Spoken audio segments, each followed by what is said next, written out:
ധന്യനായ ക്രിസ്തുയേശുവിൻ്റെ നിസ്തുല്യമായ നാമത്തിൽ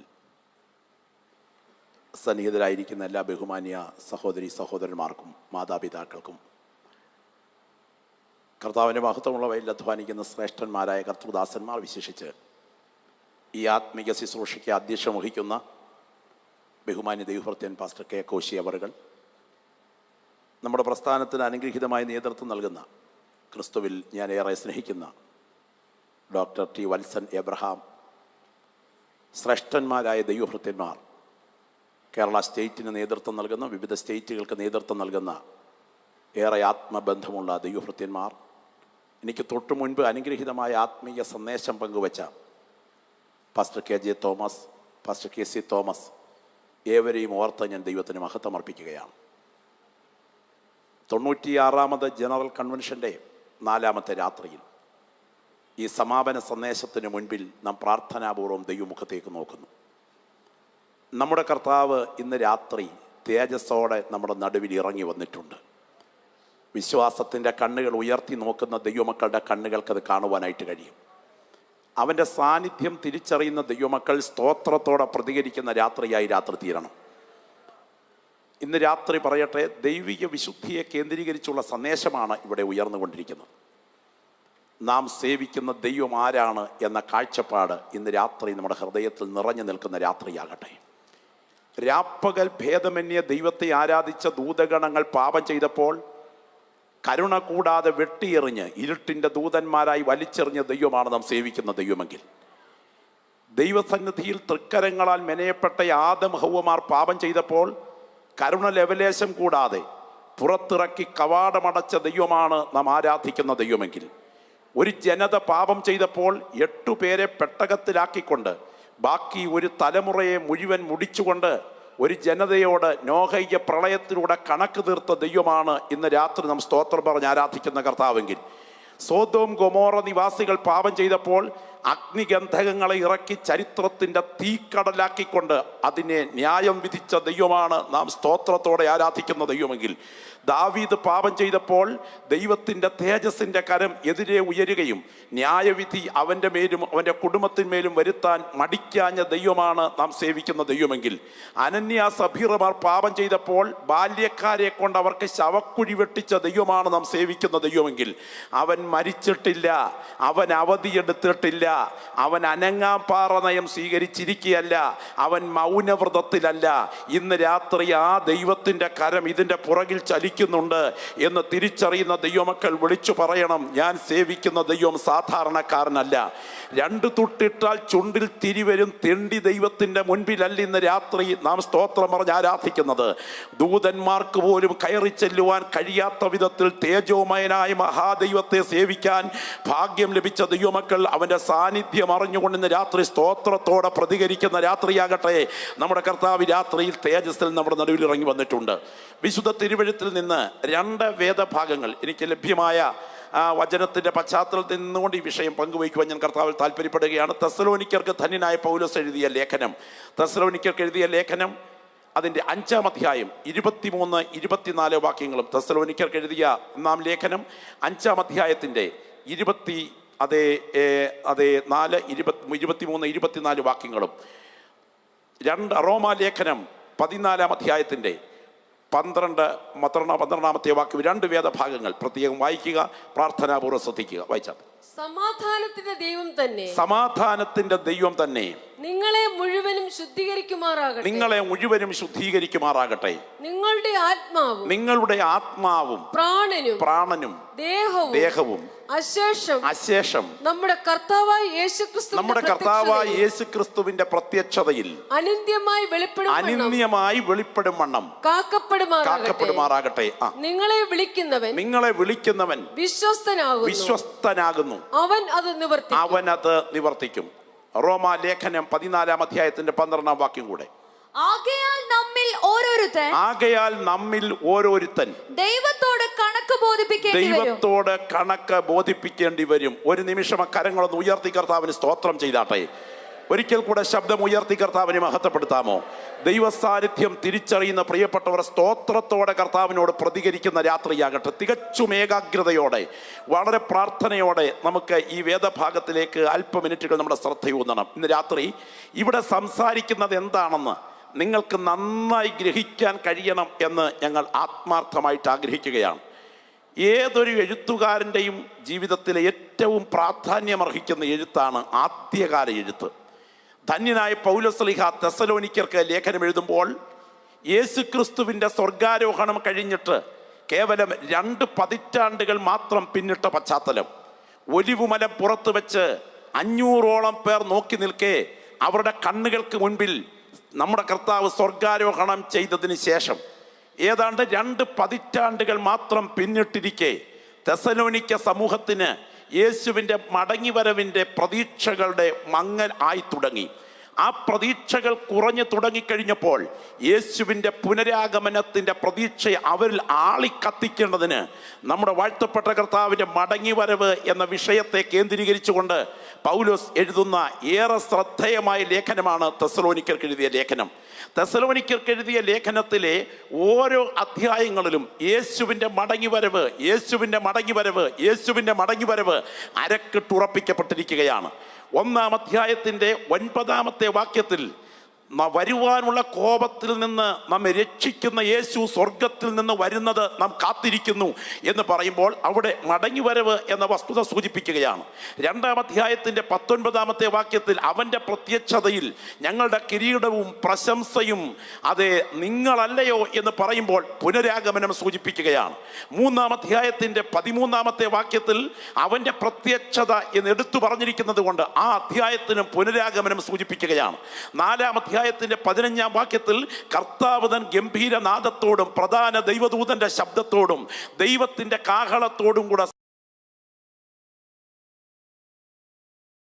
സ്വർഗത്തിൽ നിന്ന് ഇറങ്ങി വരികയും ക്രിസ്തുവിൽ മരിച്ചവർ മുൻപേ ഉയർത്തെഴുന്നേൽക്കുകയും പിന്നെ ജീവനോടെ ശേഷിക്കുന്ന നാം അവരോടൊരുമിച്ച് ആകാശങ്ങളിൽ കർത്താവിനെ എതിരേൽപ്പാൻ മേഘങ്ങൾ എന്ന് പറഞ്ഞിരിക്കുന്നതിനാൽ അവിടെയും മടങ്ങിവരവ് സൂചിപ്പിക്കുകയാണ്.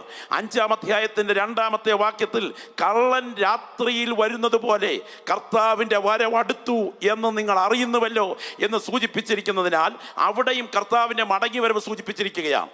1-ന്റെ 9-ാം വാക്യത്തിൽ മടങ്ങിവരവ്, 2-ന്റെ 19-ാം വാക്യത്തിൽ മടങ്ങിവരവ്, 3-ന്റെ 13-ാം വാക്യത്തിൽ മടങ്ങിവരവ്, 4-ന്റെ 15-ാം വാക്യത്തിൽ മടങ്ങിവരവ്, ഇതാ 5-ന്റെ 2-ാം വാക്യത്തിൽ മടങ്ങിവരവ്. യേശുവിൻ്റെ പുനരാഗമനം, മഹത്വപൂർണമായ അവൻ്റെ മടങ്ങിവരവിനെ പ്രതീക്ഷിച്ച് കാത്തിരിക്കുന്നവരാണ് എൻ്റെ മുൻപിലിരിക്കുന്ന ദൈവമക്കൾ. നമ്മുടെ കണ്ണുകൾ അടയുന്നതിന് മുൻപ്, നമ്മുടെ വീട്ടിലേക്ക് ശവപ്പെട്ടി കയറി വരുന്നതിന് മുൻപ്, നമുക്കൊരു വിലാപഗാനം ഉയരുന്നതിന് മുൻപ്, ഈ തലമുറ മരണത്താൽ ഇവിടുന്ന് മാറുന്നതിന് മുൻപ് നാം ആരാധിക്കുന്ന നമ്മുടെ കർത്താവ് ഈ ആകാശമേഘങ്ങളിൽ മടങ്ങി വരുമെന്ന് വിശ്വസിക്കുന്ന ഒരുപറ്റം ദൈവജനമാണ് ഇന്ന് രാത്രി ഇവിടെ കടന്നു വന്നിരിക്കുന്ന ദൈവമക്കളെങ്കിൽ ഈ രാത്രി കണ്ണുകൾ ഉയർത്തി കാണുക. നമ്മുടെ നാഥന്റെ മടങ്ങി വരവ് ഏതൊരു കാലത്തേക്കാൾ അടുക്കൽ വാതുക്കൽ തന്നെയായിരിക്കുന്നു.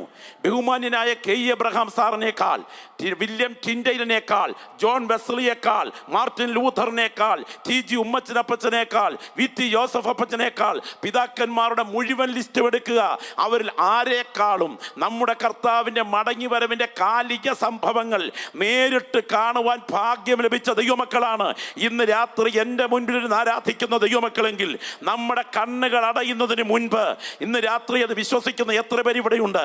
നമ്മുടെ കണ്ണുകൾ അടയുന്നതിന് മുൻപ്, നമ്മുടെ ഈ കണ്ണുകൾ കൊണ്ട് നോക്കി നിൽക്കെ നമ്മൾ ആരാധിക്കുന്ന നമ്മുടെ കർത്താവ് ആകാശമേഘങ്ങളിൽ മടങ്ങി വരത്തക്ക വിധം സംഭവങ്ങൾ അതിൻ്റെ ഒടുവിലത്തെ പേജുകളിലേക്ക് അതിവേഗം ഓടിയെടുക്കുകയാണ്.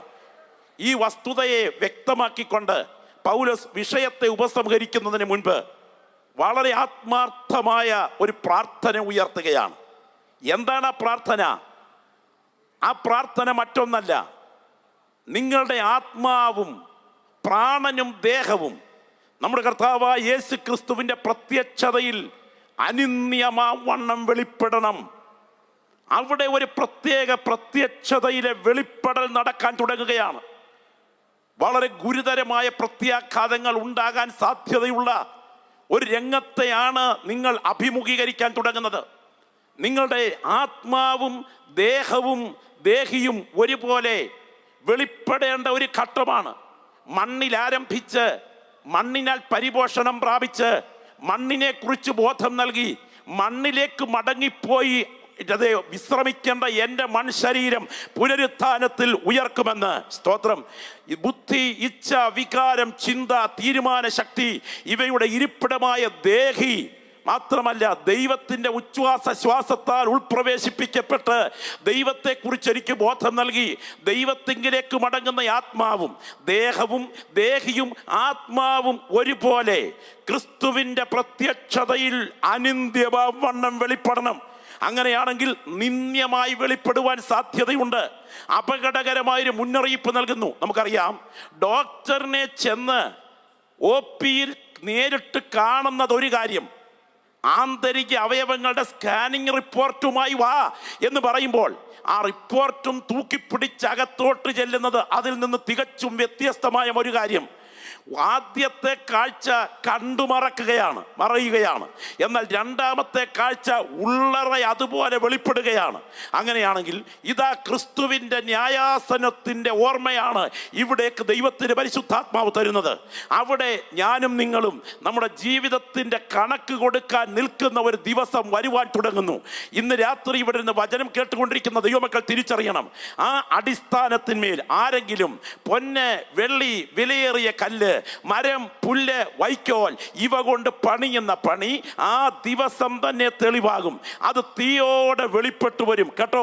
കാഴ്ചയിൽ വലുതും വിലയിൽ ചെറുതുമായ 3 കാര്യങ്ങളും, വിലയിൽ വലുതും കാഴ്ചയിൽ ചെറുതുമായ 3 കാര്യങ്ങളും ഒരുപോലെ പണിയാൻ ഉപയോഗിക്കുകയാണ്. ഒരു 10 ലക്ഷം രൂപയുടെ കച്ചി വാങ്ങിച്ചുകൊണ്ട് ഒരാൾ ഇന്ന് രാത്രി ഇവിടെ നിന്നാൽ കോഴഞ്ചേരി വരെ നീളം കാണാം.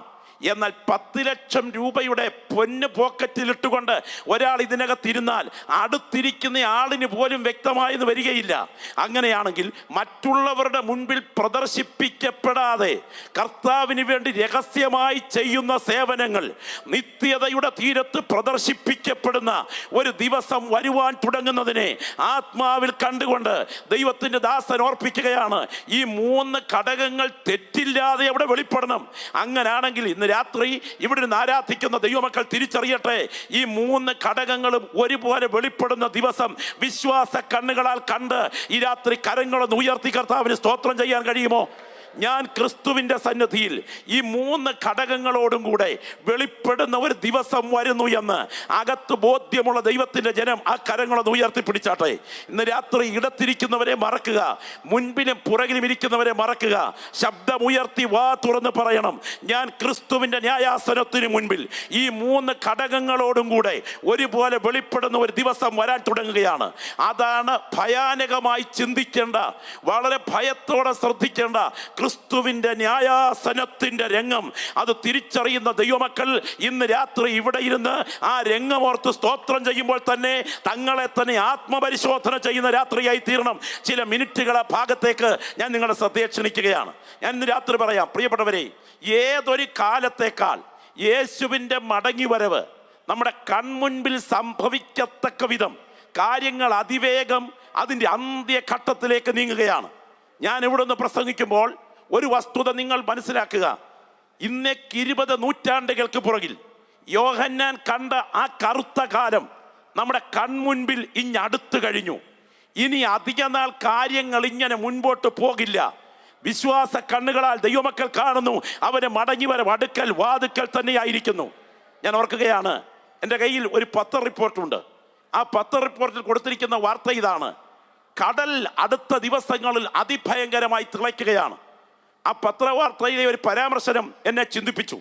അദ്ദേഹം എഴുതിയിരിക്കുന്നത്, ശ്രദ്ധേയനായ ഒരു ശാസ്ത്രജ്ഞൻ എഴുതിയിരിക്കുന്ന വാർത്ത ഇതാണ്: ലോകത്തിലെ ഒരു മനുഷ്യൻ്റെ കയ്യിൽ 10 മൈക്രോവേവ് ഓവൻ കൊടുക്കുകയും അത് ഒരുപോലെ കടലിലേക്ക് ഇറക്കി പിടിക്കുകയും ചെയ്താൽ എത്ര ഭയങ്കരമായ ചൂട് വരുമോ അത്രയും ഭയങ്കരമായ ചൂടിൽ കടൽ തിളച്ചുകൊണ്ടിരിക്കുന്ന പ്രതിഭാസം ചരിത്രത്തിൽ ആദ്യമായിട്ടാണ് സംഭവിക്കുന്നത്. ഇതിൻ്റെ ഫലമായി അഗ്നിപർവ്വതങ്ങൾ പൊട്ടാൻ തയ്യാറെടുക്കും, കാട്ടുതീ അതിഭയങ്കരമായി ഉയരും. അങ്ങനെയാണെങ്കിൽ ദൈവമക്കൾ ഇന്ന് രാത്രി തിരിച്ചറിയണം, ഇത് സംഭവിച്ചു തുടങ്ങുമ്പോൾ നമ്മുടെ വീണ്ടെടുപ്പ് അടുത്ത് വരുന്നത് കൊണ്ട് നിവർന്ന് തലകളെ ഉയർത്തേണ്ട ദൈവമക്കൾ തല കുമ്പിട്ടിരുന്ന് മൗനമായിരിക്കേണ്ടവരല്ല. ചിലത് കണ്ടു തുടങ്ങുമ്പോൾ ദൈവമക്കൾ വിളിച്ചു പറയണം, ഈ തലമുറയിൽ ഞാൻ ആരാധിക്കുന്ന കർത്താവ് മടങ്ങി വരും. നമ്മുടെ വാഴ്ത്തപ്പെട്ട കർത്താവ് ഇങ്ങനെ പറഞ്ഞു, സൂര്യനിലും ചന്ദ്രനിലും നക്ഷത്രങ്ങളിലും ലക്ഷ്യങ്ങളുണ്ടാകും. കടലിൻ്റെയും ഓളത്തിൻ്റെയും മുഴക്കം നിമിത്തം ഭൂമിയിലെ ജാതികൾക്ക് നിരാശയോടുകൂടിയ പരിഭ്രമം ഉണ്ടാകും. ഇത് സംഭവിച്ചു തുടങ്ങുമ്പോൾ നിങ്ങളുടെ വീണ്ടെടുപ്പ് അടുത്ത് വരുന്നത് കൊണ്ട് നിവർന്ന് തലകളെ ഉയർത്തുക. നമുക്കറിയാം, 9,30,00,000 മൈൽ അപ്പുറത്ത് നിന്ന് കത്തിജ്വലിക്കുന്ന 1.5 കോടി ഡിഗ്രി സെൽഷ്യസിൽ അകം തിളയ്ക്കുന്ന, സ്തോത്രം, ഒരു സെക്കൻഡിൽ 60 കോടി ടൺ ഹൈഡ്രജൻ ഹീലിയമായി മാറിക്കൊണ്ടിരിക്കുന്ന ആണവ നിലയമാണ് നമ്മുടെ കൺമുൻപിൽ സൂര്യൻ. സൂര്യൻ ഉൾപ്പെടെയുള്ള 70 പേർ ഒരുമിച്ച് ഈ സൂര്യ കുടുംബത്തിൽ ചുറ്റിത്തിരിയുകയാണ്. ഇന്ന് രാത്രി തിരിച്ചറിയണേ, ആ സൂര്യനിൽ നിന്നുള്ള വെയിൽ ഈ ഭൂമിയുടെ പ്രതലത്തിലേക്ക് ഭവിക്കുമ്പോൾ ഏതാണ്ട് 41% മാത്രമേ ഇവിടേക്കുള്ളൂ. ബാക്കി 59% തിരിച്ചു മടങ്ങത്തക്ക വിധം മാഗ്നറ്റിക് ലെയറിന്റെ ക്രമീകരണങ്ങൾ ചെയ്തു നിൽക്കുകയാണ്. എന്നാൽ മുഴുവൻ താളം തെറ്റിക്കഴിഞ്ഞു. സൂര്യനിൽ നിന്നും സൂര്യന്റെ കൊറോണ ഭൂമിയിലേക്ക് തീ തുപ്പുകയാണ്. അത് മുഖാന്തരം സൂര്യതാപം വർദ്ധിച്ചിട്ട് കടൽ തിളയ്ക്കുകയാണ്. ഇതിന്റെ പരിണിത ഫലം ക്യാൻസർ അതിവേഗം കുതിച്ചുയരുകയാണ്. എൻ്റെ മുൻപിരിക്കുന്ന ദൈവമക്കൾക്കറിയാം, കേരളത്തിൽ 750-ൽ ഒരാൾക്ക് ക്യാൻസറാണ്. 5 ലക്ഷം പുതിയ ക്യാൻസർ രോഗികൾ ഓരോ വർഷവും പ്രത്യക്ഷമാകുകയാണ്. ദൈവത്തിന് സ്തോത്രം. വെളിപ്പാടുകാരൻ യോഹന്നാൻ ഇങ്ങനെ കുറിച്ചു, 4-മത്തവൻ തൻ്റെ കലശം സൂര്യനിൽ ഒഴിച്ചു, തീ കൊണ്ട് മനുഷ്യരെ ചുടത്തക്ക വിധം ഭൂമിയുടെ മേൽ സൂര്യൻ അധികാരം ലഭിച്ചു. അങ്ങനാണെങ്കിൽ ഇന്ന് രാത്രി ഇവിടെ ഇരിക്കുന്ന ദൈവമക്കൾ കരങ്ങൾ ഉയർത്തി പറയണം, ഈ തലമുറയിൽ നമ്മുടെ കർത്താവ് മടങ്ങി വരും. അവൻ്റെ പുനരാഗമനത്തിന് വേണ്ടി ലോക സംഭവങ്ങൾ തയ്യാറെടുക്കുകയാണ്. ഇന്ന് രാത്രി യോഗം നടന്നുകൊണ്ടിരിക്കുമ്പോൾ യേശു ആകാശമേഘങ്ങളിൽ വന്നാൽ എന്തായിരിക്കും സംഭവിക്കാൻ തുടങ്ങുന്നത്? പ്രത്യാശയുള്ള ദൈവമക്കൾ എത്ര പേര് ഇവിടെയുണ്ട്? ഞാനൊരു വാക്യം ഇന്ന് രാത്രി ഉദ്ധരിക്കട്ടെ. ദൈവത്തിന് സ്തോത്ര. കൂടാരമായ ഞങ്ങളുടെ ഭൗമഭവനം അഴിഞ്ഞു പോയാൽ ബാക്കി കൈപ്പണിയല്ലാത്ത നിത്യഭവനമായി ദൈവത്തിൻ്റെ ദാനമായ ഒരു കെട്ടിടം ഞങ്ങൾക്ക് സ്വർഗത്തിനുണ്ട്. വിശ്വസിക്കുന്ന എത്ര ദൈവമക്കൾ ഇവിടെയുണ്ട്? ഇടത്തും വലത്തും ഇരിക്കുന്നവരെ നോക്കണ്ട. ഇന്ന് രാത്രി ആത്മാവിൽ പറയണം, എൻ്റെ ശരീരം ഇവിടെ അഴിഞ്ഞാൽ കൈപ്പണിയല്ലാത്ത നിത്യഭവനമായി ദൈവത്തിൻ്റെ ദാനമായൊരു കെട്ടിടം സ്വർഗത്തിനുണ്ട്. ഉരുവാനല്ല, മർത്യമായത് ജീവനാൽ നീങ്ങിപ്പോകേണ്ടതിന് മീതെ ഉടുപ്പാനിച്ചയ്ക്കയാൽ ഈ കൂടാരത്തിൽ ഇരിക്കുന്ന ഇടത്തോളം ഞങ്ങൾ ഭാരപ്പെട്ടു ഞരങ്ങുന്നു. അതിനായി ഞങ്ങളെ ഒരുക്കിയത് ആത്മാവിനെ അച്ചാരമായി തന്ന ദൈവം തന്നെ. അതുകൊണ്ട് ഞങ്ങൾ ശരീരം വിട്ട് കർത്താവിനോട് അകന്ന് പരദേശികളായിരിക്കുന്നെന്ന് അറിയുന്നു. കാഴ്ചയാലല്ല, വിശ്വാസത്താൽ അത്ര ഞങ്ങൾ നടക്കുന്നത്. അങ്ങനെ ഞങ്ങൾ ശരീരം വിട്ട് കർത്താവിനോടുകൂടെ വസിപ്പാൻ അധികം ഇഷ്ടപ്പെടുന്നു. അടുത്ത പ്രയോഗം, അവനവൻ ശരീരത്തിലിരിക്കുമ്പോൾ ചെയ്തത് നല്ലതാകിലും തീയതാകിലും അതിന് തക്കവണ്ണം പ്രാപിക്കേണ്ടതിന് നാം എല്ലാവരും ക്രിസ്തുവിൻ്റെ ന്യായാസനത്തിന് മുൻപാകെ വെളിപ്പെടേണ്ടതാകുന്നു. അതുകൊണ്ട് കർത്താവിനെ പ്രസാദിപ്പിക്കുവാൻ ഞങ്ങൾ ഭയപ്പെടുകയാണ്. ദൈവസന്നിധിയിൽ ഞങ്ങൾ ഭയത്തോടെ ആയിരിക്കുന്നു. ഇന്ന് രാത്രി ദൈവമക്കൾ സ്തോത്രത്തോടെ ശ്രദ്ധിക്കണം. എഴുതിയിരിക്കുന്നു, അതുകൊണ്ട് കർത്താവിനെ ഭയപ്പെടണം എന്നറിഞ്ഞിട്ട് ഞങ്ങൾ മനുഷ്യരെ സമ്മതിപ്പിക്കുന്നു. ഇന്ന് രാത്രി ഇവിടെ ഇരിക്കുന്ന ദൈവമക്കൾ ശ്രദ്ധിക്കണേ. ദൈവ സാന്നിധ്യം നിഴൽ മൂടി നിൽക്കുന്ന ഈ ഗ്രൗണ്ടിൽ ആഴമായി ചിന്തിക്കുക. കർത്താവിൻ്റെ മടങ്ങി വരവടുത്തു. അങ്ങനെയാണെങ്കിൽ നാം അഭിമുഖീകരിക്കാൻ തുടങ്ങുന്ന ഏറ്റവും പ്രാധാന്യമർഹിക്കുന്ന ഒരു തലമുണ്ട്. ആ തലം മറ്റൊന്നല്ല, ക്രിസ്തുവിൻ്റെ ന്യായാസന രംഗം. സ്തോത്രം. ഈ രാത്രി യോഗം നടന്നുകൊണ്ടിരിക്കുമ്പോൾ കാഹളം ധ്വനിച്ചാൽ ഇവിടെ ഇരിക്കുന്ന സകല ദൈവമക്കളും വിശുദ്ധന്മാരും പറന്ന് കയറും ആ ന്യായാസനത്തിന് മുൻപിലേക്ക്. സ്തോത്രം. പറന്ന് കയറി നിൽക്കുന്നത് എങ്ങനെയായിരിക്കും? 33.5 തിരുവയസ്സിൽ കല്ലറയെ ഭേദിച്ചുയർത്തപ്പോൾ യേശു പ്രാപിച്ച മഹത്വ ശരീരത്തിൻ്റെ പ്രഭ എൻ്റെ മുൻപിലിരിക്കുന്ന ദൈവമക്കൾ ധരിച്ച് ദൈവസന്നിധിയിൽ പറന്ന് കയറി നിൽക്കുന്ന രംഗം ആത്മാവിലൊന്ന് കണ്ടാൽ നമുക്ക് ഈ രാത്രി ആ ന്യായാസനത്തിലേക്ക് ഒരു നിമിഷം കണ്ണെന്ന് ഉയർത്താൻ കഴിയും. സ്തോത്രം. ഇത് സാധാരണ രംഗമല്ല. തിരുവെഴുത്ത് വീണ്ടും പറയുകയാണ്. അതുകൊണ്ട് എന്താണ് തിരുവെഴുത്ത് മുന്നറിയിപ്പ് നൽകുന്നത്? നമ്മിൽ ഓരോരുത്തൻ ദൈവത്തോട് കണക്ക് ബോധിപ്പിക്കേണ്ടി വരും.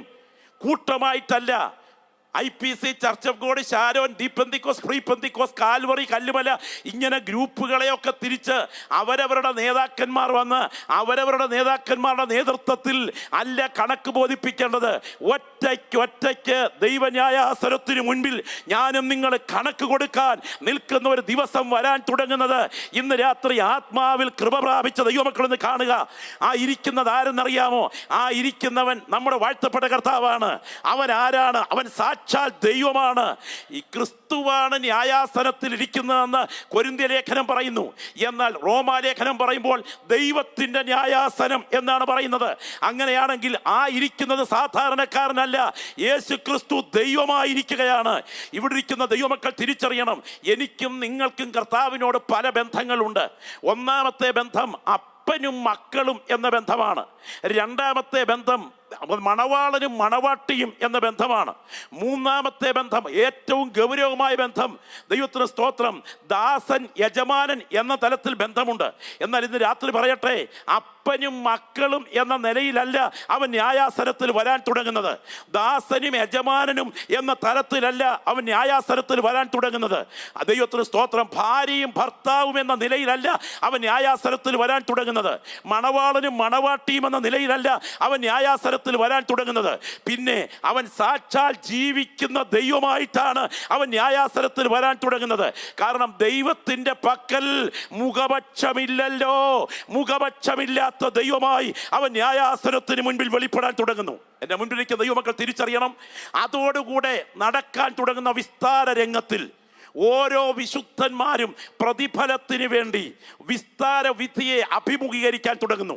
ഇതൊരു യാഥാർത്ഥ്യമാണെന്ന് എൻ്റെ മുൻപിലിരിക്കുന്ന ദൈവമക്കൾ തിരിച്ചറിയണം. ആ വിസ്താരത്തിൽ നമ്മുടെ കർത്താവ് സാക്ഷാൽ ദൈവമായി നിലകൊള്ളുകയാണ്. ആ നിലകൊള്ളുന്ന ന്യായാസനത്തിന് മുൻപിൽ നമ്മുടെ 7 കൂട്ടം കാര്യങ്ങളുടെ കണക്കെടുക്കാൻ തുടങ്ങുകയാണ്. സമയത്തിൻ്റെ പരിമിതി കൊണ്ട് ഞാനത് ചുരുക്കി പറയാം. 1, നമ്മുടെ പ്രവൃത്തിയുടെ കണക്ക് വെളിപ്പെടാൻ തുടങ്ങുന്നു. 2, നമ്മുടെ വാക്കിൻ്റെ കണക്ക് വെളിപ്പെടാൻ തുടങ്ങുന്നു. 3, നമ്മുടെ രഹസ്യത്തിൻ്റെ കണക്ക് വെളിപ്പെടാൻ തുടങ്ങുന്നു. 4, നമ്മുടെ ആലോചനയുടെ കണക്ക് വെളിപ്പെടാൻ തുടങ്ങുന്നു. 5, നമ്മുടെ സമയത്തിൻ്റെ കണക്ക് വെളിപ്പെടാൻ തുടങ്ങുന്നു. 6, നമ്മുടെ സമ്പത്തിൻ്റെ കണക്ക് വെളിപ്പെടാൻ തുടങ്ങുന്നു. എന്തിന്? നമ്മുടെ സ്തോത്രം ആരോഗ്യവും സമ്പത്തും സമയവും പണവും എല്ലാം ഉൾപ്പെടെ കണക്കെടുക്കാൻ തുടങ്ങുകയാണ്. ഇവിടെ ഈ രാത്രി ദൈവമക്കൾ ചിന്തിക്കണം, അപ്പോൾ തന്നെ ന്യായവിധിക്ക് വേണ്ടിയുള്ള രംഗപ്രവേശനത്തിൽ സാക്ഷി വിസ്താരത്തിനെന്നതുപോലെ ദൈവ കോടതിക്ക് മുൻപിൽ സാക്ഷികൾ നിരന്നു നിൽക്കുകയാണ്. സാധാരണ സാക്ഷികളല്ല. പ്രത്യേകം ദൈവമക്കൾ ഓർക്കുക, നമുക്കറിയാം സമയത്തിൻ്റെ വില തിരിച്ചറിഞ്ഞെങ്കിൽ മാത്രമേ ഇന്ന് രാത്രി ഇവിടുന്ന് സ്തോത്രം ചെയ്യുന്ന സമയം ജീവിതത്തെ ഗൗരവമായി കാണാനായിട്ട് കഴിയുകയുള്ളൂ. സമയത്തിൻ്റെ വില തിരിച്ചറിയണം. ഈ സമയത്തിന് എന്നാ വിലയുണ്ടെന്ന് നമുക്കിന്ന് രാത്രി ചിന്തിക്കാൻ പറ്റത്തില്ലെങ്കിലും ഡൽഹിയിൽ അടുത്ത ബുധനാഴ്ച ഈ സമയമാകുന്നതിന് മുൻപ് തൂക്കിക്കൊല ചെയ്യപ്പെടാൻ വേണ്ടി കിടക്കുന്ന നിർഭയ കൊലക്കേസിലെ പ്രതികളോട് ചോദിക്കണം സമയത്തിന് എന്നാ വിലയുണ്ടെന്ന്. അവർ നിലവിളിച്ചു പറയും, സാറേ, പുറത്തുള്ളവർക്ക് സമയത്തിൻ്റെ വിലയറിയത്തില്ല, ഞങ്ങൾക്ക് സമയത്തിൻ്റെ വിലയറിയാം. സമയം എന്ന് പറയുന്നത് ഞങ്ങളുടെ കൺമുൻപിൽ നീങ്ങുമ്പോൾ ഓരോ സെക്കൻഡും ഓരോ വർഷം പോലെയാണ് നീങ്ങുന്നത്. എൻ്റെ മുൻപിലിരിക്കുന്ന ദൈവമക്കളെ, നമ്മളാരും നൂറ്റാണ്ടുകൾ നിൽക്കുന്ന കരിവേലകങ്ങളല്ല. നിമിഷം കൊണ്ട് വാടി വീഴുന്ന പുൽത്തണ്ടിലെ പുഷ്പക്കൊടികൾ മാത്രമാണ്. ആയുസിൻ്റെ ദിവസങ്ങൾ അതിവേഗം അവസാനിക്കും. ന്യായാസനത്തിനു മുൻപിൽ ഞാനും നിങ്ങൾ കണക്ക് കൊടുക്കാൻ നിൽക്കുമ്പോൾ നമ്മുടെ കൺമുൻപിൽ സാക്ഷികൾ നിരന്നിറങ്ങും. സ്തോത്രം, ഇന്ന് കരമുയർത്തി സ്തോത്രം പറയാമോ? ഏതൊക്കെ സാക്ഷികളായിരിക്കും അവിടെ നിരന്നിറങ്ങാൻ തുടങ്ങുന്നത്? ഞാൻ പറയാം. ഒന്നാമത്തെ സാക്ഷി, മനസാക്ഷി അവിടെ രംഗത്ത് വരും. നമുക്കറിയാം, ഫ്ലൈറ്റ് ക്രാഷ് ആയാൽ ആദ്യമായി അന്വേഷിക്കുന്ന ബോക്സിൻ്റെ പേര് നിങ്ങൾക്ക് എല്ലാവർക്കും അറിയാം, ബ്ലാക്ക് ബോക്സ്.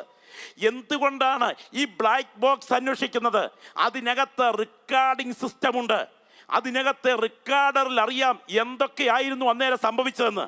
അങ്ങനെയാണെങ്കിൽ എൻ്റെയും നിങ്ങളുടെയും മനസാക്ഷിയെ എനിക്കും നിങ്ങൾക്കും എതിരെ വേണ്ടി വന്നാൽ സംസാരിപ്പിക്കാൻ കഴിയുന്ന ജഡ്ജിയാണ് ഞാനും നിങ്ങളും ആരാധിക്കുന്ന കർത്താവെങ്കിൽ മനസാക്ഷി എന്ന സാക്ഷി എതിരെ രംഗത്ത് വരും. സ്തോത്രം. തിരുവെഴുത്തിൽ റോമാലേഖനം 2-ാം അധ്യായം പറയുമ്പോൾ അവരുടെ വിചാരങ്ങൾ തമ്മിൽ കുറ്റം ചുമത്തിയും പ്രതിവാദിച്ചും കൊണ്ട്. അങ്ങനെയാണെങ്കിൽ വിചാരങ്ങൾ രംഗത്ത് വരും. സ്തോത്രം. തീർന്നില്ല. മനസാക്ഷി മാത്രമല്ല, വിചാരം മാത്രമല്ല, തൻ്റെ ജനത്തെ ന്യായം വിധിക്കേണ്ടതിന് അവൻ മേലിൽ നിന്ന് ആകാശത്തെയും താഴെ നിന്ന് ഭൂമിയെയും വിളിക്കും. ആകാശം രംഗത്ത് വരും, ഭൂമി രംഗത്ത് വരും. സ്തോത്രം. തീർന്നില്ല. ഹബക്കൂക്കിന്റെ പ്രവചനം 2:11 വായിക്കുന്നുണ്ട്. ചുവരിൽ നിന്ന് കല്ല് നിലവിളിക്കും, തുല ഉത്തരം പറയും. അങ്ങനെയാണെങ്കിൽ ഭിത്തിയിലെ കല്ല്, രഹസ്യം പങ്കുവച്ച മുറിക്കകത്ത് ഭിത്തിയിലെ കല്ല് രംഗത്ത് വരും.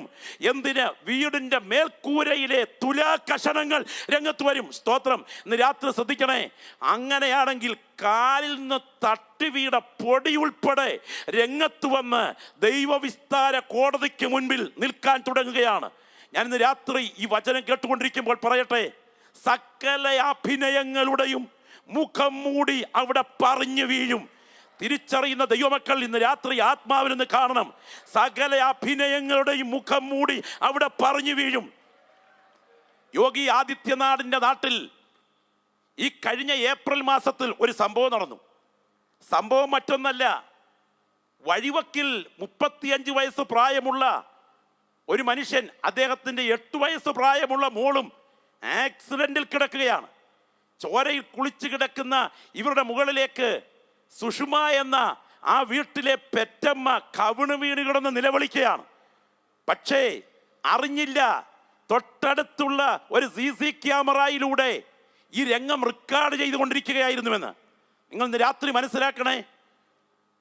പോലീസ് സ്റ്റേഷനിൽ എത്തിക്കഴിഞ്ഞപ്പോ 6 വയസ്സുകാരൻ അരുഷ് എന്ന് പറയുന്ന സ്വന്തം മകൻ പോലീസുകാരുടെ മുൻപിൽ നിന്ന് അമ്മയുടെ മുഖത്ത് ചൂണ്ടി പറഞ്ഞു, രാത്രി കഴിഞ്ഞപ്പോൾ കുലപാതകികൾക്ക് കതക് തുറന്നു കൊടുത്ത് അപ്പനെ കൊന്ന് പെങ്ങളെയും കൊന്ന് ആ രക്തം തുടച്ചു കളഞ്ഞതിന് ശേഷം ഈ ബോഡി കൊണ്ടുപോയി ആക്സിഡന്റ് പറ്റിയ രീതിയിൽ വഴിവക്കിലിട്ട് അതിൻ്റെ പുറത്തേക്ക് കവിണ് വീണ് അലറിയ കുലപാതകിയാണ് എൻ്റെ അമ്മ. ഇന്ന് രാത്രി ഞാൻ പറയട്ടെ, ആ മുറിക്കകത്ത് നിന്ന് പോലീസ് റൂമിൽ നിന്നുകൊണ്ട് പെറ്റമ്മയ്ക്കെതിരെ ഒരു മകൻ വിരൽ ചൂണ്ടിയത് എത്ര ഭയാനകമായിരിക്കുന്നു. എൻ്റെ മുൻപിലിരിക്കുന്ന ദൈവമക്കൾ ശ്രദ്ധിക്കണേ. സീരിയൽ കില്ലർ കൂടത്തായി കുലക്കേസിലെ പ്രധാന പ്രതി അറിഞ്ഞില്ല, തൊട്ടു മുൻപിലത്തെ പോസ്റ്റിൽ ഒരു റെക്കോർഡിംഗ് സിസ്റ്റം വർക്ക് ചെയ്തുകൊണ്ടിരിക്കുകയാണെന്ന്. ഇന്ന് രാത്രി പറയട്ടെ, കൂടത്തായി കുലക്കേസിൽ റെക്കോർഡിംഗ് സിസ്റ്റം വെച്ച് കക്ഷിയെ കൈകാര്യം ചെയ്യാൻ ഇവിടുത്തെ ആളുകൾക്ക് കഴിയുമെങ്കിൽ ഇതിനെ മുൻവരുത്തിയ മഹാദൈവത്തിന്റെ റെക്കോർഡിംഗ് സിസ്റ്റം ഇന്ന് രാത്രി ഇവിടെ ഇരിക്കുന്ന ദൈവമക്കൾ ആത്മാവിൽ നിന്ന് കാണണം. വിസ്താര സദസ്സിലേക്ക് ഭക്തനെ കൊണ്ടുവന്നിരിക്കുകയാണ്. വാക്കിന് കണക്ക് കൊടുക്കണം, രഹസ്യത്തിന് കണക്ക് കൊടുക്കണം, ആലോചനയ്ക്ക് കണക്ക് കൊടുക്കണം, പ്രവൃത്തിക്ക് കണക്ക് കൊടുക്കണം. മുഴുവൻ്റെ ഈ തനിനിറം ഇറങ്ങാൻ തുടങ്ങുകയാണ്. പരിശുദ്ധാത്മാവ് ഇന്ന് രാത്രി ചോദിക്കുന്നു, ഞാൻ നിന്നോട് കാര്യം തീർക്കുന്ന നാളിൽ നിന്റെ കൈകൾ ബലപ്പെട്ടിരിക്കുമോ? നീ ധൈര്യത്തോടെ നിൽക്കുമോ? പരിശുദ്ധാത്മ നിയോഗത്തോടെ ഞാൻ ചോദിക്കട്ടെ, കാര്യം തീർക്കുമ്പോൾ എൻ്റെ കൈകൾ ബലപ്പെട്ടിരിക്കുമെന്ന് പറയാൻ പ്രാഗൽഭ്യമുള്ള ദൈവമക്കളെ ഓർത്ത് ഈ രാത്രി ഞാൻ ദൈവത്തിന് സ്തോത്രം ചെയ്യുകയാണ്. ദൈവത്തിന് സ്തോത്രം. ഞാൻ ഈ രാത്രി പറയാം, വളരെ ഗൗരവമായി ശ്രദ്ധിക്കണേ. ദൈവത്തിന് സ്തോത്രം. ഒരു ബൈബിൾ കോളേജാണ് രംഗം. ആ ബൈബിൾ കോളേജിൽ നിന്നും ഒരു വാച്ച് മോഷണം പോയി. മോഷണം പോയ വാച്ചിനെ കേന്ദ്രീകരിച്ച് അന്വേഷണം നടക്കുകയാണ്. അങ്ങനെ ഇരിക്കുന്ന സമയം ആരോ പറഞ്ഞു, ഇന്നലെ രാത്രി ഈ ഡോർമെറ്ററിയിൽ ഒരു സംഭവം നടന്നു. സംഭവം മറ്റൊന്നല്ല, ഇവിടെ അടുത്ത് കിടന്ന ബൈബിൾ സ്കൂളിലെ ഒരു വിദ്യാർത്ഥി മതില് ചാടി പുറത്തു പോകുന്നത് ഞാൻ കണ്ടു. ബൈബിൾ സ്കൂളിലുള്ളവർ പറഞ്ഞു, കള്ളൻ ഇന്നലെ മോഷ്ടിച്ച വാച്ച് വിൽക്കാൻ പോയതാ കള്ളൻ എന്ന് പറഞ്ഞുകൊണ്ട് പരിഹസിക്കാൻ തുടങ്ങി. ഒടുവിൽ പുറത്തുപോയി പൊറോട്ടയും ഇറച്ചിയും കഴിച്ച ഈ ചെറുപ്പക്കാരനെ വിളിച്ച് ചുമതലപ്പെട്ടവർ ചോദ്യം ചെയ്തു, എന്തിനാണ് ഇന്നലെ അർദ്ധരാത്രി കഴിഞ്ഞപ്പോൾ നീ പുറത്തു പോയത്? നിയമലംഘനമല്ലേ എന്ന് പറഞ്ഞുകൊണ്ട് ചോദ്യം ചെയ്തു. ആ സമയം 2 കൈയും മലത്തി പിടിച്ചുകൊണ്ട് ഇവൻ പറഞ്ഞു, സാറേ ഞാൻ മോഷ്ടിച്ചിട്ടില്ല സാറേ, വിശപ്പ് കൊണ്ട് അല്പം ഭക്ഷണം കഴിക്കാൻ പുറത്തു പോയതാ. ഒരാഴ്ച മുഴുവൻ കള്ളൻ എന്ന പരിഹാസ വിളി ഉയർന്നു. ഒടുവിൽ പിറ്റേ തിങ്കളാഴ്ച അവിടെ പഠിപ്പിച്ച അധ്യാപകൻ ക്ലാസ്സിൽ വന്നു. അധ്യാപകൻ ക്ലാസ്സിൽ വന്നു കഴിഞ്ഞപ്പോൾ പോക്കറ്റിലേക്ക് കൈയിട്ട് ഒരു വാച്ച് എടുത്ത് മുൻപോട്ട് വെച്ചു. സ്തോത്രം. വാച്ച് എടുത്ത് മുൻപോട്ട് വെച്ചിട്ട് ചോദിച്ചു, ഇതാരുടേതാന്നാൽ എടുത്തുകൊള്ളുക. അദ്ദേഹം വിശദീകരണവും പറഞ്ഞു. ഈ ക്ലാസ് റൂം അടയ്ക്കുന്നതിന് മുൻപ് ഞാൻ പൂട്ടാൻ തുടങ്ങിയപ്പോൾ ഒരു വാച്ച് ഇരിക്കുന്നത് കണ്ടു. അതെടുത്ത് പോക്കറ്റിലിട്ടു. ഇവിടെ നിന്ന് ഒരു ദൂരയാത്ര അറിയാതെ പോകേണ്ടി വന്നു. യാത്രക്കിടയിലാണ് ഓർത്തത് വാച്ച് പോക്കറ്റിൽ കിടപ്പുണ്ടെന്ന്. തിങ്കളാഴ്ച തരാമെന്ന് മനസ്സിൽ കരുതിയത് കൊണ്ട് മിണ്ടിയില്ല. ഇന്ന് ഞാൻ കൊണ്ടുവന്നിരിക്കുകയാ, ഇതാരുടേതാണെന്ന് വെച്ച് എടുത്തുകൊള്ളുക. ഇതാ അവിടെ ഒരു ചെറുപ്പക്കാരൻ ചാടി എണീറ്റു. അയാൾ അലറി കരയാൻ തുടങ്ങി. ഇന്ന് രാത്രി ശ്രദ്ധിക്കണേ, വലിയ വായിൽ കരയുകയാണ്. എന്താ കരയുന്നതിൻ്റെ കാര്യമെന്നറിയാമോ? സത്യം തെളിഞ്ഞല്ലോ എന്ന കരച്ചിൽ. ഇന്ന് രാത്രി വചനം കേട്ടുകൊണ്ടിരിക്കുന്ന ദൈവമക്കളെ, പരിശുദ്ധാത്മാവി രാത്രി നിങ്ങളെ ആ സദസ്സിലേക്ക് വിളിക്കുകയാണ്. കോടി കോടി വിശുദ്ധന്മാർ ഒരുമിച്ച് കൂടുന്ന ആ മഹാസദസ്സിൽ ഭക്തന്മാരുടെ പേർ വിളിച്ചിട്ട് വാക്കിനും പ്രവർത്തിക്കും രഹസ്യത്തിനും ആലോചനയ്ക്കും കണക്ക് കൊടുക്കേണ്ട ആ ദിവസം വരുമ്പോൾ എൻ്റെ കൈകൾ കർത്തൃസന്നിധിയിൽ ബലത്തോടെ നിൽക്കുമെന്ന് പറയാൻ പ്രാഗൽഭ്യമുള്ള ദൈവത്തിൻ്റെ ജനം ഇന്ന് രാത്രി ഇവിടെ ഇരുന്ന് കർത്താവിനെ ആത്മാവിൽ ആരാധിക്കുന്ന രാത്രി ാകട്ടെ. ഇടത്തിരിക്കുന്നവർ മൗനമായിരിക്കട്ടെ, വലത്തിരിക്കുന്നവർ മൗനമായിരിക്കട്ടെ. മറ്റുള്ളവർക്ക് സ്തോത്രം പറയാൻ പ്രാഗൽഭ്യമില്ലെങ്കിൽ സ്തോത്രം പറയാതിരിക്കട്ടെ. ഇന്ന് രാത്രി എൻ്റെ കൈകൾ അവിടെ ബലപ്പെട്ടിരിക്കുമെന്ന് പറയാൻ പ്രാഗൽഭ്യമുള്ള ദൈവമക്കളുടെ ആരാധന ദൈവസ്ഥലം ഉയരട്ടെ. ഞാൻ ഇന്ന് രാത്രി ആത്മാവിൽ കാണുന്നു, സ്വർഗം ഇതിന് മീതെ തുറന്നു നിൽക്കുകയാണ്. ദൂതന്മാർ ഇന്ന് രാത്രി കുനിഞ്ഞു നോക്കിക്കൊണ്ടിരിക്കുന്ന രാത്രിയാണ്. ഈ രാത്രി സ്തോത്രം ചെയ്യുന്ന ദൈവത്തിൻ്റെ ജനം കണ്ണുകൾ ഉയർത്തി ന്യായാസനത്തിൻ്റെ ദിവസത്തെ കാണണം. ഞാൻ അവിടെ കാണുമെന്ന് ബോധ്യമുള്ള പ്രിയപ്പെട്ടവർ എത്ര പേർ ഈ രാത്രി ഇവിടെയുണ്ട്? അഭിഷേകത്തിന്റെ തൈല നദി ഒഴുകുന്ന ഈ രാത്രി, ദൈവ സാന്നിധ്യം ചില വ്യക്തികളെ തൊടുന്ന ഈ രാത്രി, നിത്യതയിൽ തള്ളപ്പെടാതെ കൈകളിൽ കറപറ്റാതെ ഒരു വിശുദ്ധ ജീവിതം നയിക്കാൻ ഇന്ന് രാത്രി കൃപ തരണമേ എന്ന് പ്രാർത്ഥിക്കുന്ന ദൈവത്തിന്റെ ജനം ഇന്ന് രാത്രി ആത്മാവിൽ ഒന്ന് കണ്ടാട്ടെ. നിങ്ങളുടെ ദേഹം അവിടെ വെളിപ്പെടും, നിങ്ങളുടെ ദേഹി അവിടെ വെളിപ്പെടും, നിങ്ങളുടെ ആത്മാവ് അവിടെ വെളിപ്പെടും. ഞാൻ ഇങ്ങനെ ചിന്തിക്കുകയാണ്, പേരങ്ങോട്ട് വിളിക്കും. സ്തോത്രം. കോടി കോടി വിശുദ്ധന്മാർ ഒരുമിച്ച് നിൽക്കുന്ന മഹാസദസ്സാണ്.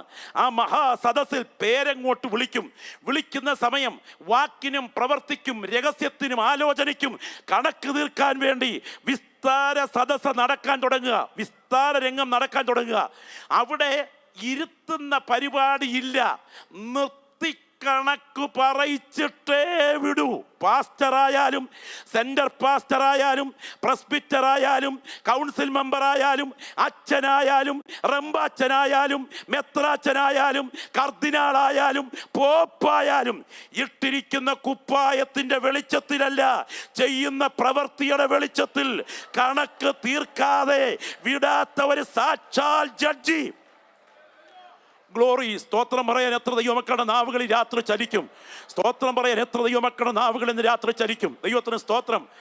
അതാ വാക്കിന് കണക്ക് വരുന്നു, പ്രവൃത്തിക്ക് കണക്ക് വരുന്നു, രഹസ്യത്തിന് കണക്ക് വരുന്നു. ഞാൻ കർത്താവിനോട് ചോദിച്ചു, കർത്താവേ, സ്വർഗത്തിൽ കൊണ്ടുപോകുന്നത് അവിടെ നിർത്താനാണോ ഇരുത്താനാണോ കർത്താവേ?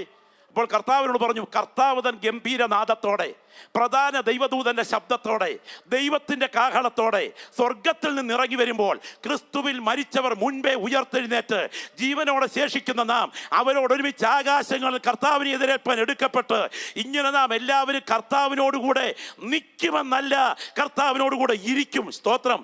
ജയിക്കുന്നവൻ എന്നോടുകൂടെ എൻ്റെ സിംഹാസനത്തിലിരിപ്പാൻ വരം നൽകും. നിൽക്കുമെന്നല്ല, ഇരുത്തും. അപ്പോൾ കർത്താവിനോട് പറഞ്ഞു, ഇരുത്തുന്ന കാര്യം ശരിയാണെങ്കിൽ കക്ഷിയെ എവിടെ ഇരുത്തണമെന്ന് തീരുമാനിക്കുന്നതിന് മുമ്പ് നിർത്തി കണക്ക് പറയിച്ചിട്ടേ ഇരുത്തൂ. ഇന്ന് രാത്രി ഇവിടുന്ന് സ്തോത്രം പറയുന്ന ദൈവമക്കളെ, പ്രാഗൽഭ്യത്തോടെ സ്തോത്രം പറയണമെങ്കിൽ എൻ്റെ കൈകൾ ബലപ്പെട്ടിരിക്കുമെന്ന് അകത്ത് ബോധ്യമുള്ള ദൈവമക്കൾ വേണം.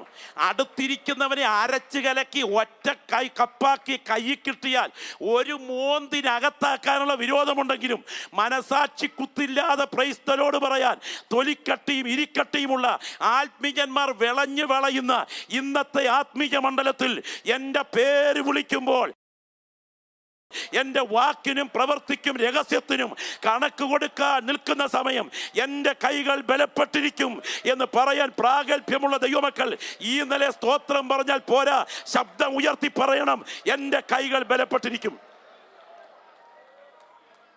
എനിക്ക് അറിയാവുന്ന ഒരു സ്നേഹിതൻ, അദ്ദേഹം പറഞ്ഞൊരു സംഭവം ഓർക്കുന്നു. മധുരതാംകൂറിൽ ജീവിച്ചിരുന്ന ഒരു മദാമ ആ പ്രിയപ്പെട്ടവളുടെ അടുക്കലേക്ക് ഇദ്ദേഹം പോവുകയാണ്. അപ്പോൾ പറഞ്ഞു, എടാ ഞാനിപ്പോൾ പോകുന്നതേ ഒരു ധനാഢ്യയായ സഹോദരിയുടെ അടുക്കലേക്കാണ്, പക്ഷെ വല്ലതൊക്കെ പറഞ്ഞു ഉയർത്തിയെങ്കിലേ ഇച്ചിരി ചില്ലറ ഇറങ്ങി വരത്തുള്ളൂ. അപ്പം ഞാൻ അവിടെ ചെന്ന് സംസാരിക്കുമ്പം നീ തലകുലുക്കിയൊക്കെ ഇരുന്നോണം. ഏറ്റു. രണ്ടു പേരും കൂടെ എവിടെ എത്തി? ഇവൻ മറ്റവനോട് പറഞ്ഞതുപോലെ അഭിനയിച്ചു തുടങ്ങി. ഈ വരുന്ന ആരെന്നറിയാമോ? ഞാൻ കാപ്പട്ടിണി, അരപ്പട്ടിണി, മുഴിപ്പട്ടിണി, മുക്കാപ്പട്ടിണി ഒക്കെ കിടക്കുന്ന സമയം കൈ നിറച്ച് പണം തന്നെ എന്നെ വിട്ടിട്ടുള്ളയാളാ. ഇദ്ദേഹത്തെ പോലെ എന്നെ കരുതിയ ഒരാൾ ഉണ്ടായിട്ടില്ല.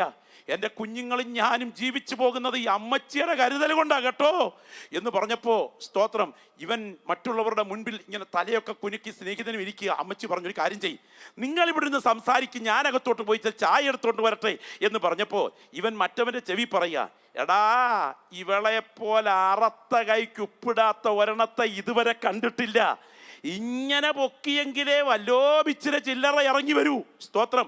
ഏതായാലും വേണ്ടില്ല, സംസാരമൊക്കെ കഴിഞ്ഞ് ചായ മേശപ്പുറത്ത് കൊണ്ട് വെച്ചിട്ട് അമ്മച്ചി പറഞ്ഞു, ഒത്തിരി നേരം വരുന്നവരോട് സംസാരിച്ചുകൊണ്ടിരിക്കാൻ എനിക്ക് താല്പര്യമുണ്ടെങ്കിലും സമയമില്ല. എൻ്റെ അസാന്നിധ്യത്തിൽ നിങ്ങൾ എന്തോ സംസാരിച്ചെന്നൊന്ന് കേൾക്കട്ടെ എന്ന് പറഞ്ഞ് ഭിത്തിയിലിരുന്ന സൗണ്ട് ഉള്ളപ്പോൾ മാത്രം വർക്ക് ചെയ്യുന്നൊരു സിസ്റ്റത്തിൻ്റെ ഒരു ബട്ടൺ അങ്ങോട്ട് അമർത്തിക്കഴിഞ്ഞപ്പോൾ ചാടി ഇങ്ങോട്ട് ഇറങ്ങി വരിക, എടാ ഇങ്ങനെ സ്പ്രിങ് വെച്ച് പൊക്കിയെങ്കിലേ വല്ലോ ഇച്ചിരി ചില്ലറ ഇറങ്ങൂ, അറത്ത കൈക്ക് ഇവൾ ഉപ്പിടത്തില്ലെന്ന്. ഞാനിന്ന് രാത്രി ചോദിക്കട്ടെ, ഈ ചായ അകത്തോട്ട് ഇറങ്ങുമോ? ദൈവത്തിന് സ്തോത്രം. ഇങ്ങനെ ഒരു സിസ്റ്റം കൈകാര്യം ചെയ്യാൻ ഇവിടുത്തെ ഉപകരണത്തിൻ്റെ പുറകിൽ കഴിവുണ്ടെങ്കിൽ മഹാദൈവത്തിൻ്റെ ന്യായാസനത്തിന് മുൻപിൽ നമ്മുടെ വാക്കും പ്രവൃത്തിയും രഹസ്യവും കണക്ക് തീർക്കുന്ന ഒരു ദിവസം വരുന്നു എന്ന് വിശ്വാസ കണ്ണുകളാൽ കാണുന്ന ദൈവത്തിൻ്റെ ജനം, ഞാൻ കർത്താവിൻ്റെ സന്നിധിയിൽ പ്രാഗൽഭ്യത്തോടെ നിൽക്കുമെന്ന് പറയാൻ അകത്ത് ധൈര്യമുണ്ടെങ്കിൽ ഈ രാത്രി കർത്താവിനെ ആത്മാവിൽ ആരാധിക്കുന്ന രാത്രിയാകട്ടെ. ഞാൻ ഇന്ന് രാത്രി വിളിച്ചു പറയട്ടെ, ആ പേരെങ്ങോട്ട് വിളിക്കുന്ന രംഗം ഞാൻ ഇങ്ങനെ ചിന്തിക്കുകയാണ്. ഗ്രഹാം സ്റ്റൈൽസ് പേർ വിളിച്ച് കയറി വരിക. ബാരിപ്പേടയിലെ കുഗ്രാമത്തിൽ കുഷ്ഠരോഗികൾക്ക് വ്രണം വെച്ച് കെട്ടി ആ ജീപ്പിന്റെ പിൻഭാഗത്ത് കിടന്ന് പിഞ്ചു കുഞ്ഞുങ്ങളുമായി ഉറങ്ങവേ ദാരാസിംഹം കൂട്ടരുമെന്ന നീചന്മാർ എണ്ണയെടുത്തൊഴിച്ച് കത്തിച്ച് പുറത്തോട്ടിറങ്ങാൻ ശ്രമിച്ചപ്പോൾ രണ്ട് കുഞ്ഞുങ്ങളെ കൈകൊണ്ട് ചേർത്ത് പിടിച്ചിറങ്ങാൻ ശ്രമിച്ചപ്പോൾ തൃശൂലം കൊണ്ട് അകത്തോട്ട് കുത്തിമലത്തി ഒരു പിടി കരിക്കട്ടയായി ആ ഗ്രാമം ഏറ്റുവാങ്ങിയ ആ ഭക്തന്റെ ശരീരം കത്തിച്ചാമ്പലായി. ആ സഹോദരി ഗ്ലാഡിസും മകൾ എസ്തേറും ഒരു ചുംബനം കൊടുക്കാൻ പോലും കഴിയാതെ കരിക്കട്ടയായ ശരീരം ഇതാ തേജസ്സിൽ ദൈവപുത്രന്റെ പ്രഭ ധരിച്ച് എഴുന്നേറ്റ് വന്നിരിക്കുക. രാത്രി ഇവിടുന്ന് ആത്മാവിൽ ഇരിക്കുന്നത് കൺവെൻഷൻ ഗ്രൗണ്ടിലാണെങ്കിലും നിങ്ങൾ ആത്മക്കണ്ണുകളൊന്ന് കണ്ടേ. ദൈവത്തിന് സ്തോത്രം. ഈ വേദപുസ്തകം ഒന്ന് കരങ്ങൾ ഉയർത്തിപ്പിടിച്ചൊന്ന് സ്തോത്രം ചെയ്യാമോ? ആ പുസ്തകം ഒന്ന് കരങ്ങൾ ഉയർത്തിപ്പിടിക്കാമോ? ദൈവത്തിന് സ്തോത്രം. നിങ്ങൾക്കറിയാമോ, ഇത് നമ്മുടെ കയ്യിൽ വരുവാൻ കാരണം ഇതിൻ്റെ പുറകിൽ അനേക ഭക്തന്മാരുണ്ട്. വില്യം ടിൻഡെയിൽ, നിങ്ങൾക്കറിയുമോ വില്യം ടിൻഡെയിലിനെ? ദൈവത്തിന് സ്തോത്രം. 500 ദിവസം തടവറയിലിട്ട് നീചവും ക്രൂരവും മനുഷ്യത്വരഹിതവുമായി പീഡിപ്പിച്ചതിന് ശേഷം ഒടുവിൽ അതിഭയങ്കരമായ മർദ്ദനമുറയുടെ ഭാഗമായി കഴുത്ത് ഞെരിച്ചു കൊന്നതിന് ശേഷം ഒരു തുണിയിൽ കെട്ടി കത്തിച്ച ദൈവത്തിന് സ്തോത്രം വില്യം ടിൻഡെയിൽ എന്ന ദൈവദാസന്റെ ശരീരം തേംസ് നദിയുടെ ഓളങ്ങൾ ഏറ്റുവാങ്ങിയപ്പോൾ ഓർത്തില്ല ഇതുകൊണ്ട് കാര്യം തീർന്നില്ലെന്ന്. എന്നാൽ പേർ വിളിക്കുന്ന ദിവസം അതാ എഴുന്നേറ്റ് വരുന്നു വില്യം ടിൻഡെയിൽ പ്രതിഫലത്തിന് വേണ്ടി. ഈ രാത്രി ഇവിടെ നിന്ന് വചനം കേട്ടുകൊണ്ടിരിക്കുന്ന നിങ്ങളോട് ഞാൻ ചോദിക്കട്ടെ, പേർ വിളിക്കുമ്പോൾ നിങ്ങളുടെ സ്ഥിതി എന്തായിരിക്കും? പേർ വിളിക്കുമ്പോൾ നിങ്ങളുടെ സ്ഥിതി എന്തായിരിക്കും? ഈ രാത്രിയെ കരങ്ങളൊന്ന് ഉയർത്തിപ്പിടിച്ച് ശബ്ദം ഉയർത്തി പ്രാർത്ഥിക്കാൻ കഴിയുമോ? ആ കരങ്ങളൊന്ന് ഉയർത്തിപ്പിടിച്ച് ശബ്ദം ഉയർത്തി പ്രാർത്ഥിക്കാൻ കഴിയുമോ? പേർ വിളിക്കുമ്പോൾ ഞാൻ അവിടെ കാണണം കർത്താവേ എന്ന് പറയുന്ന ദൈവമക്കൾ കരങ്ങളൊന്ന് ഉയർത്തി കർത്താവിന് സ്തോത്രം ചെയ്ത് പ്രാർത്ഥിച്ചാട്ടെ. ഇടം വലം ഇരിക്കുന്നവരെ മറക്കുക, മുൻപിലും പുറകിലും ഇരിക്കുന്നവരെ മറക്കുക. എൻ്റെ വാക്കിന് കണക്ക് കൊടുക്കുന്ന ഒരു ദിവസം, എൻ്റെ പ്രവൃത്തിക്ക് കണക്ക് കൊടുക്കുന്ന ഒരു ദിവസം, എൻ്റെ രഹസ്യത്തിന് കണക്ക് കൊടുക്കുന്ന ഒരു ദിവസം, എൻ്റെ ജീവിതത്തിൻ്റെ സ്വകാര്യതകൾ തുറന്നു വയ്ക്കുന്ന ഒരു ദിവസം. എൻ്റെ ശരീരം വെളിപ്പെടണം വിശുദ്ധമായി, എൻ്റെ ജഡം വെളിപ്പെടണം വിശുദ്ധമായി, എൻ്റെ ദേഹി വിശുദ്ധമായി വെളിപ്പെടണം, എൻ്റെ വികാരങ്ങൾ വിശുദ്ധമായി വെളിപ്പെടണം. ആ കരങ്ങളൊന്ന് ഉയർത്തിപ്പിടിച്ചുകൊണ്ട് ശബ്ദമുയർത്തിയെന്ന് പ്രാർത്ഥിച്ചു തുടങ്ങുമോ? ഇടത്തും വലത്തും ഇരിക്കുന്നവരെ മറന്ന് ശബ്ദമുയർത്തി വായ് തുറന്ന് ശക്തിയോടെ കർത്താവിനോടൊന്ന് പ്രാർത്ഥിച്ചു തുടങ്ങിക്കേ. എൻ്റെ വാക്കുകൾ പവിത്രമായി വെളിപ്പെടണം, എൻ്റെ പ്രവൃത്തി പവിത്രമായി വെളിപ്പെടണം, എൻ്റെ രഹസ്യം പവിത്രമായി വെളിപ്പെടണം. കയ്യിൽ കറപറ്റാതെ തിരുസന്നിധിയിൽ നിൽക്കാൻ എൻ്റെ ജീവിതത്തെ ഞാൻ കൈമാറുകയാണ് എന്ന് പറയുന്ന സകല പ്രിയപ്പെട്ടവരും ഇരിക്കുന്ന ഇരിപ്പിൽ രണ്ട് കരങ്ങൾ ഉയർത്തിപ്പിടിച്ച് ശബ്ദമുയർത്തി ഒന്ന് പ്രാർത്ഥിച്ചു തുടങ്ങിക്കാട്ടെ. Glory, hallelujah. ആത്മാവിന്ന് രാത്രി നിങ്ങൾ ചിലരോട് ആഴങ്ങൾ ഇടപെടുകയാണ്. ഈ ലോകത്തിലെ ഏതൊരു ബന്ധങ്ങളെക്കാൾ ശ്വാസം അവസാനിക്കുന്നതിന് മുൻപ് നിത്യതയെ എനിക്ക് വലുതായി കാണണം എന്ന് കൊതിക്കുന്ന ദൈവത്തിന്റെ ജനം എത്രത്തോളം കരമുയർത്താമോ അത്രത്തോളം കരങ്ങൾ ഉയർത്തിപ്പിടിച്ചുകൊണ്ട് എൻ്റെ ആത്മാവും എൻ്റെ പ്രാണനും എൻ്റെ ദേഹവും എൻ്റെ കർത്താവിൻ്റെ പ്രത്യക്ഷതയെങ്കിൽ അനന്യമായി വെളിപ്പെടും വണ്ണം കാക്കപ്പെടണമെന്ന കൊതിയോടെ യേശുവേ എന്ന കരങ്ങൾ ഉയർത്തി പറഞ്ഞുകൊണ്ട് ശബ്ദം ഉയർത്തി ഒന്ന് പ്രാർത്ഥിച്ചു തുടങ്ങുമോ? പ്രാർത്ഥിച്ചു തുടങ്ങുമോ? മറ്റുള്ളവരെ ആരെയും ശ്രദ്ധിക്കാതെ ആ കരങ്ങൾ ഉയർത്തി കർത്താവിനോട് പറ. ഈ രാത്രി ശ്രദ്ധിക്കണം, ഓടിച്ചു പോകുമ്പോൾ പാട്ട പോലെ പൊളിഞ്ഞ് നിന്റെ മൂക്കിൽ പഞ്ഞി വെക്കുന്ന ഒരു പാട്ടവണ്ടിക്ക് വേണ്ടി പ്രാർത്ഥിക്കാനല്ല ഇന്ന് രാത്രി നീ ഗ്രൗണ്ടിലെത്തിയിരിക്കുന്നത്. നിയമം മാറിയാൽ ഭണ്ഡാരത്തിൽ ചേരുന്ന ഒരു തുണ്ട് വസ്തുവിന് വേണ്ടി പ്രാർത്ഥിക്കാനല്ല ഇന്ന് രാത്രി നീ ഇവിടെ എത്തിയിരിക്കുന്നത്.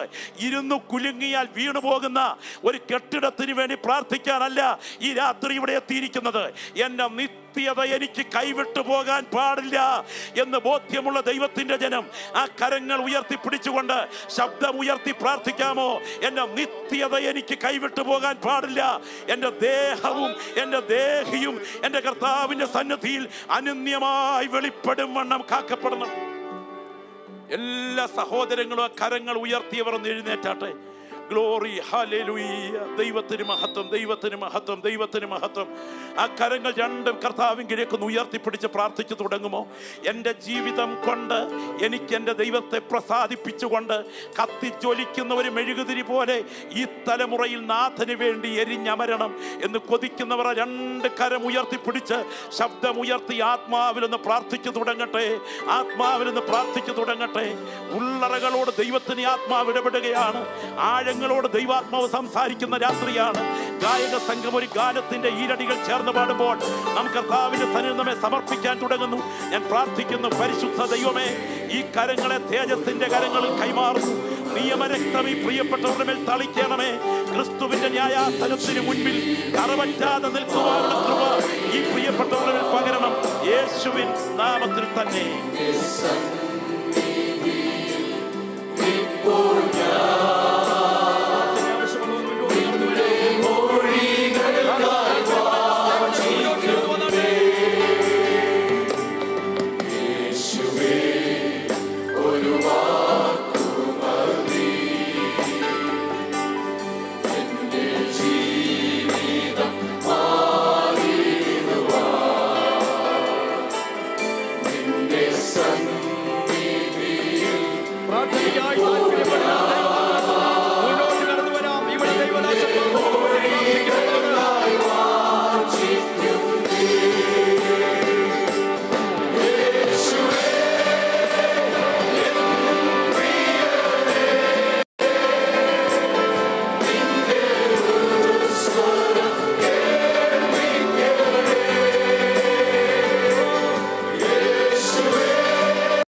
ആരംഭം മുതൽ അവസാനം വരെയും ദൈവത്തിന്റെ മഹാസാന്നിധ്യം നമ്മളോടുകൂടെ ഉണ്ടായിരുന്നതിനാൽ നമ്മുടെ കരങ്ങളെ ഉയർത്തി ഒരിക്കൽ കൂടെ ദൈവത്തിന് സ്തോത്രം ചെയ്യാം.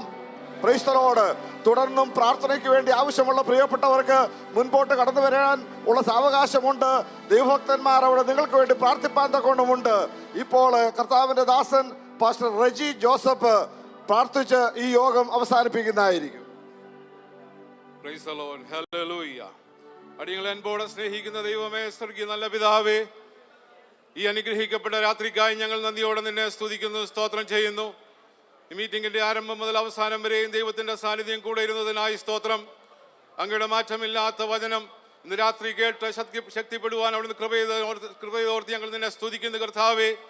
അവിടുത്തെ വലിയ സാന്നിധ്യം ഞങ്ങളുടെ മേൽ അവിടുന്ന് പകർന്നതിനായി സ്തോത്രം. ഞങ്ങളെ തന്നെ ഒന്ന് ശോധന ചെയ്യുവാൻ ഇന്ന് രാത്രി ദൈവത്തിന്റെ ആത്മാവ് തിരുവചനത്തിൽ കൂടി ഞങ്ങളോട് ഇടപെട്ടതിനായി നന്ദിയോടെ സ്തോത്രം ചെയ്യുന്ന കർത്താവേ. ഞങ്ങളുടെ ജീവിതത്തിലെ കുറവുകളും കുറ്റങ്ങളും കണ്ടെത്തുവാൻ ദൈവത്തിന്റെ സന്നിധിയിൽ ഏറ്റുപറഞ്ഞ് അനുഗ്രഹിക്കപ്പെട്ട ഒരു ജീവിതം നയിപ്പാൻ നീ അവിടുന്ന് വഴിയെ ഒരുക്കിയതിനായി നന്ദിയോടെ സ്തോത്രം. അനുഗ്രഹിക്കപ്പെട്ട കർത്താവിന്റെ ദാസന്മാരെ അതിനായിട്ട് അയച്ചതിനായി ഞങ്ങൾ നിന്നെ സ്തുതിക്കുന്നു കർത്താവേ. ഒരു ശിംശോന്റെ മേല് കർത്താവേ ദൈവത്തിന്റെ സാന്നിധ്യം പകർന്നുവെങ്കിൽ കർത്താവേ അവനത് നഷ്ടപ്പെടുവാൻ ജീവിതത്തിലിടയായി. എന്നാൽ അനുദപിച്ച് പ്രാർത്ഥിച്ചപ്പോൾ ദൈവത്തിന്റെ വലിയൊരു സാന്നിധ്യം അവന്റെ ഹല്ലേലൂയ ജീവിതത്തിലെ അവന്റെ ശരീരത്തില് വെളിപ്പെടുവാൻ തക്കവണ്ണം ഇടയായി. അവന്റെ മേൽ നിയോഗിച്ചിരുന്നതായ ദൈവപ്രവൃത്തി ഹല്ലേലൂയ അവനോട് കനിവഴിഞ്ഞ് ദൈവമോട് ചെയ്തതിനായി നന്ദിയോടെ സ്തോത്രം ചെയ്യുന്ന കർത്താവേ. ഇന്ന് രാത്രി നിത്യതയെക്കുറിച്ച് ഞങ്ങൾ കേൾക്കുവാൻ ഇടയായി തീർന്നല്ല കർത്താവേ. ഞങ്ങളുടെ നിത്യത നഷ്ടപ്പെടാതിരിക്കുവാൻ തക്കവണ്ണം ഞങ്ങളെ ശോധന ചെയ്യുന്ന ഒരു കണ്ണാടി, ഞങ്ങളെ ശോധന ചെയ്യുന്ന ഒരു ക്യാമറ ഞങ്ങളുടെ ചുറ്റുപാട് ഉള്ളതിനായി ഞങ്ങൾ നിന്നെ സ്തുതിക്കുന്നു കർത്താവേ. ഞങ്ങൾക്കൊന്നും കർത്താവേ അത് കണ്ടില്ല കേട്ടില്ല എന്ന് പറയുവാൻ കഴിയാത്ത ഒരു സാഹചര്യം അടുത്ത് വന്നുകൊണ്ടിരിക്കുകയാണ്. ഇന്ന് രാത്രി ഞങ്ങളെ കർത്താവിന്റെ കരങ്ങളിൽ ഏൽപ്പിക്കുന്ന കർത്താവേ. ഞങ്ങളെ കാണുന്ന ഒരു കണ്ണുണ്ട്, ഞങ്ങളെ ശ്രവിക്കുന്ന ഒരു കാതുണ്ട് കർത്താവേ. ജീവിതത്തിൽ ഭയഭക്തിയോടെ ജീവിപ്പാൻ ഞങ്ങൾക്ക് കൃപ തരണമെന്ന് ദൈവത്തോടെ പ്രാർത്ഥിക്കുന്നു കർത്താവേ. ഇന്ന് രാത്രി വചനം കേട്ട എല്ലാവരെയും അവിടുന്ന് അനുഗ്രഹിക്കണമേ. വരുന്ന ദിവസങ്ങളിൽ കർത്താവിന് വേണ്ടി അധികമായി പ്രയോജനപ്പെടുവാൻ അവിടുന്ന് ഇടയാക്കുമാറാകണമെന്ന് പ്രാർത്ഥിക്കുന്നു. അവിടുത്തെ കർത്താവെ സന്നിധിയിൽ ഞങ്ങളെ ഒരു പ്രാവശ്യം കൂടി സമർപ്പിക്കുന്നു. കർത്താവിന്റെ കരങ്ങളിൽ ഞങ്ങളെ ഏൽപ്പിക്കുന്നു കർത്താവെ. പ്രാർത്ഥന കേട്ടതിനായി സ്തോത്രം. സകലവും യേശു ക്രിസ്തുവിന്റെ വിലയേറിയ നാമത്തിൽ തന്നെ ആമേൻ. കർത്താവ് നമ്മുടെ പ്രാർത്ഥന കേട്ടിരിക്കാൻ വീണ്ടും നമ്മുടെ കരങ്ങൾ ഉയർത്തി ദൈവത്തിന് സ്തോത്രം ചെയ്യാം. നമ്മുടെ കർത്താവായ യേശു ക്രിസ്തുവിന്റെ കൃപയും പിതാവായ ദൈവത്തിന്റെ സ്നേഹവും ആശ്വസിപ്പിച്ച് വഴി നടത്തുന്ന പരിശുദ്ധാത്മാവിന്റെ സംസർഗവും സഹവാസവും കൂട്ടായ്മയും നമ്മോടും നാം ഓർത്ത് പ്രാർത്ഥിപ്പാൻ കടപ്പെട്ടിരിക്കുന്ന എല്ലാ വിഷയങ്ങളോടും തുടർന്നുള്ള ദിവസങ്ങളിൽ നടക്കുന്ന മഹായോഗങ്ങളോടും കൂടെ ഇപ്പോഴും എന്നേക്കും ഉണ്ടായിരിക്കുമാറാകട്ടെ. അറുക്കപ്പെട്ട കുഞ്ഞാടിന് മഹത്വം. Hallelujah, hallelujah, hallelujah. ആമേൻ. കർത്താവായ യേശുവേ വരേണമേ. ദൈവദാസന്മാർ ഇവിടെ നിങ്ങൾ